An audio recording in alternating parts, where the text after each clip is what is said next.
औज़ुबिल्लाहिमिनश्शैतानिर्रजीम बिस्मिल्लाहिर्रहमानिर्रहीम। अस्सलाम वालेकुम दोस्तों, ये हमारे कोर्स का लेसन नंबर 4 है जो कि मुश्तमिल होगा correction of errors in the use of pronoun. हमने लास्ट लेक्चर बनाया था प्रोनाउन के ऊपर, और ये लेसन जो है हम उनकी गलतियों पर डिस्कस करेंगे, उन गलतियों को डिस्कस करेंगे और देखेंगे कि कौन सी आम रूटीन में हम गलतियाँ करते हैं प्रोनाउन को यूज़ करते हुए, जो कि हमें मालूम ही नहीं पड़ता कि ये ग्रामेटिकली रॉन्ग है लेकिन हम कर जाते हैं। तो लिहाजा उन पे नज़र डालेंगे। इसके 2 पार्ट बनाए हैं मैंने। पहला पार्ट और ये है, और दूसरा पार्ट इसके बाद आएगा, क्योंकि वीडियो लंबी हो रही थी, लेंथी हो रही थी, लिहाजा इसको 2 पार्ट में तकसीम करना पड़ा है। इंशाल्लाह आधा हम जो है काम आज करेंगे इस हवाले से, और इसी ज़मन से दूसरा बाकी जो हाफ पार्ट है वो इंशाल्लाह नेक्स्ट वीडियो में डिस्कस करेंगे। तो आइए शुरू करते हैं।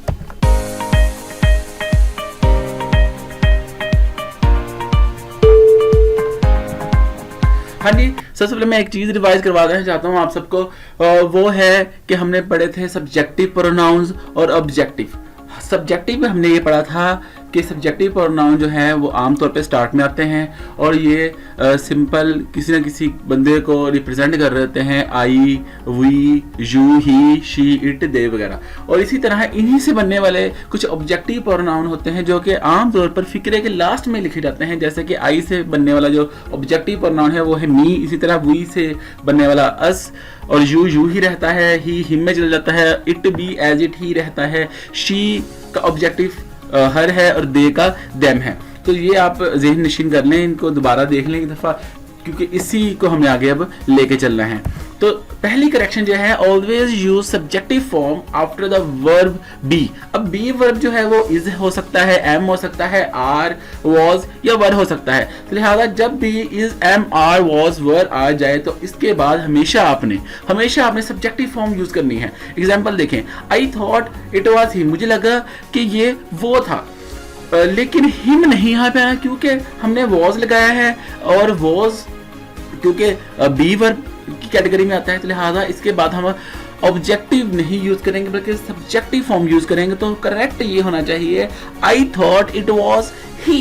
तो हिम यहाँ पे नहीं आना चाहिए था, यहाँ पर ही आना चाहिए था, जो कि सब्जेक्टिव फॉर्म है। आप देख सकते हैं, यहाँ पे आप देख सकते हैं दोबारा कि ही सब्जेक्टिव है और हिम ऑब्जेक्टिव है। तो लिहाजा हमें ऑब्जेक्टिव नहीं यूज करना, हमें सब्जेक्टिव यूज करना है। तो ये नशीन कर लें कि हमेशा जब ये वर्ब आएंगे इनके बाद कभी भी आप जो है वो ऑब्जेक्टिव जो है फॉर्म यूज नहीं करेंगे, आप सब्जेक्टिव यूज करेंगे। नेक्स्ट एग्जांपल बहुत अच्छी, इट वाज मी, वो मैं था, हु हेल्प्ड हिम, जिसने उसकी मदद की।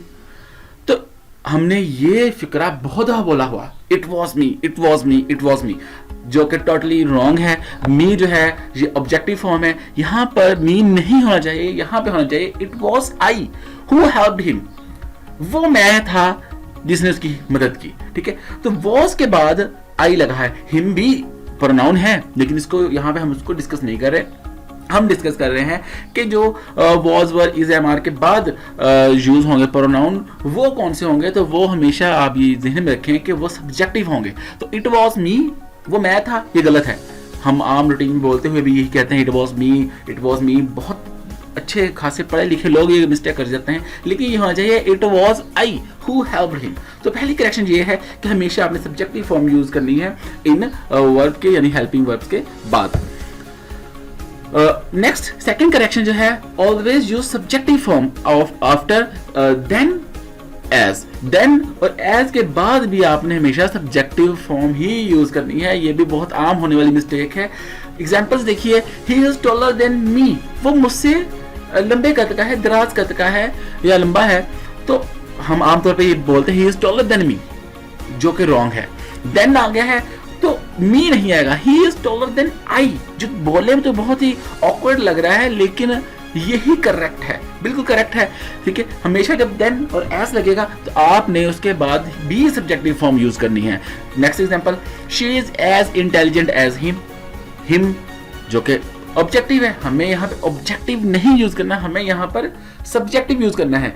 She is as intelligent as he, वो उतनी ही अक्लमंद है जितना कि वो, यानी कि वो लड़का और जो फीमेल है वो दोनों बराबर के अक्लमंद है, इंटेलिजेंट है।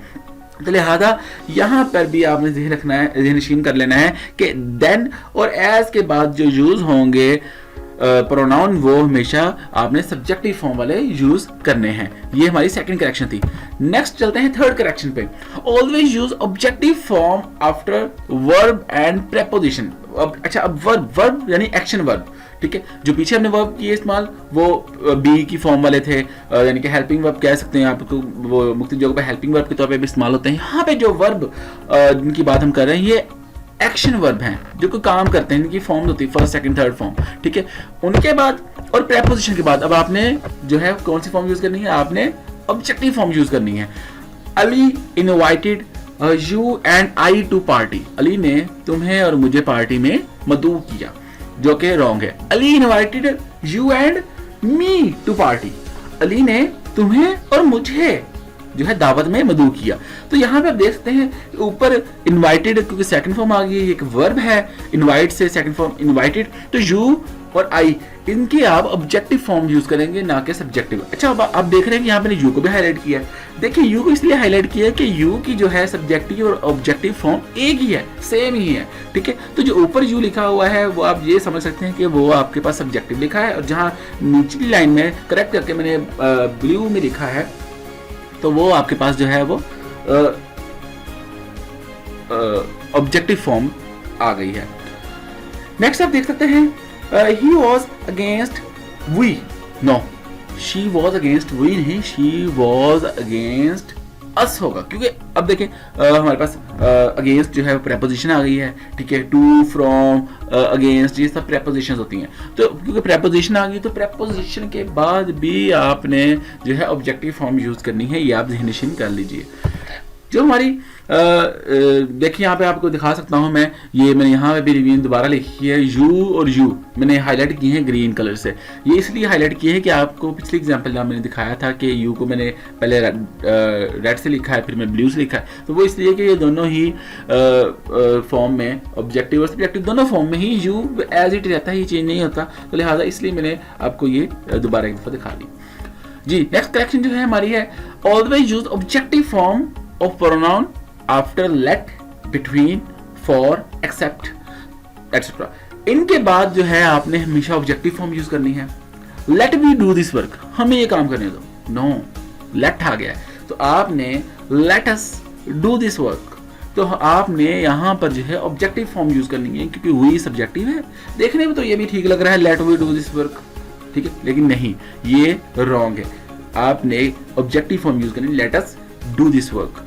Next example, gift was for he and I. गिफ्ट उसके लिए और मेरे लिए था, no, gift was for him and me. Gift उसके लिए और मेरे लिए था, तोहफा जो हम दोनों के लिए था, यानी कि, तो लिहाजा यहाँ पे भी हमने ऑब्जेक्टिव फॉर्म यूज की है। नेक्स्ट करेक्शन पे चलते हैं, always use who for humans, इंसानों के लिए आपने हु इस्तेमाल करना है, and which for all other living and non living things, और तमाम जानदारों के लिए, बाकी जानवर वगैरह और बेजानदार चीजें जो है जिनमें जान नहीं है, ठीक है, तो उन सब के लिए आपने विच यूज करना है।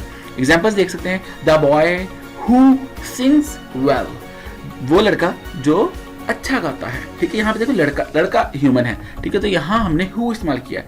ही इज द बर्ड, ये वो परिंदा है, which sings, जो गाता है। देखिए वहां भी गाने की बात हुई, यहाँ भी गाने की बात हुई, मगर फर्क इतना है कि वहां पर इंसान था, ह्यूमन था, यहाँ पर ह्यूमन नहीं था, अदर लिविंग यानी कि बर्ड आ गया है। और अगर इसी तरह कोई नॉन लिविंग थिंग्स आ रही है तो उसके लिए भी हम विच का इस्तेमाल करेंगे। इसके बाद हमारे इस लेक्चर की लास्ट करेक्शन, जो कि लास्ट नहीं है, अगर लेक्चर में और भी करेक्शंस आएंगे लेकिन लास्ट नहीं है ये, तो हमारे इस वीडियो की लास्ट जो करेक्शन है वो है, pronoun must follow it's antecedent. Antecedent क्या होता है? एंटेसिडेंट होता है जो पीछे आने वाली चीज है, जो पीछे आपके हेल्पिंग वर्ब आ गया है, तो प्रोनाउन को उसको फॉलो करना होगा।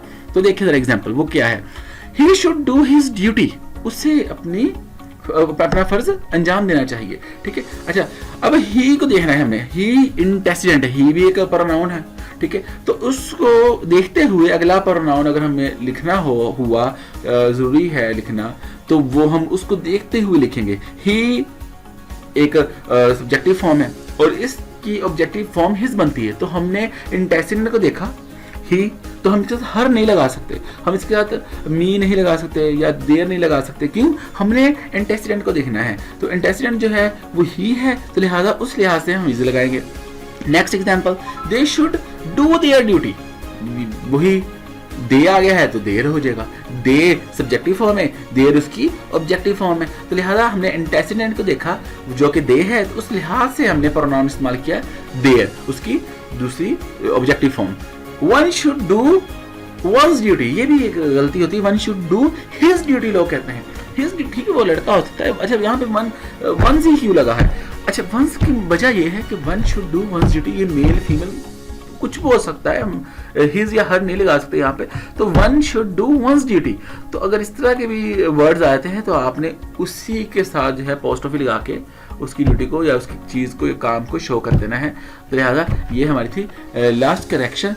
तो लिहाजा उम्मीद है कि आपको ये अच्छे लगे होंगे, आपने एंजॉय किया होगा। इसको आप नोट कर लें अपनी डायरी में, अपने नोटबुक में, जो भी आपके पास चीज़ है, तो आप काम करते रहें, मोटिवेट रहें, ठीक है। आपने अगर इसको करने का तहैया कर लिया है तो इंशाल्लाह इस पर कायम रहें, कोशिश करें इस पर कायम रहने की, आप सीखें।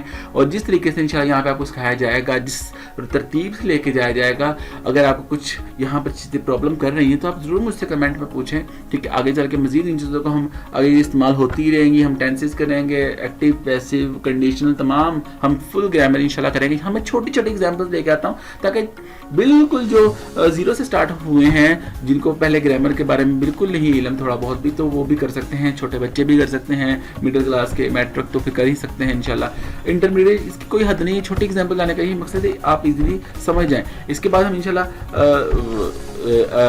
इंटरमीडिएट जो है वो लेवल बी शुरू करेंगे, लेकिन अभी फ़िलहाल इसे आप कंटिन्यू करें। इसमें जो चीज़ें पॉइंट आउट कर रहा हूँ आप लिखें, नोट करें इस तरह की, और एग्जाम्पल सर्च करें, रिसर्च करें, तो आप इंशाल्लाह ज़रूर इसको सीख जाएंगे। मिलते हैं नेक्स्ट वीडियो में, तब तक के लिए अल्लाह हाफिज़, अपना ख्याल रखिएगा।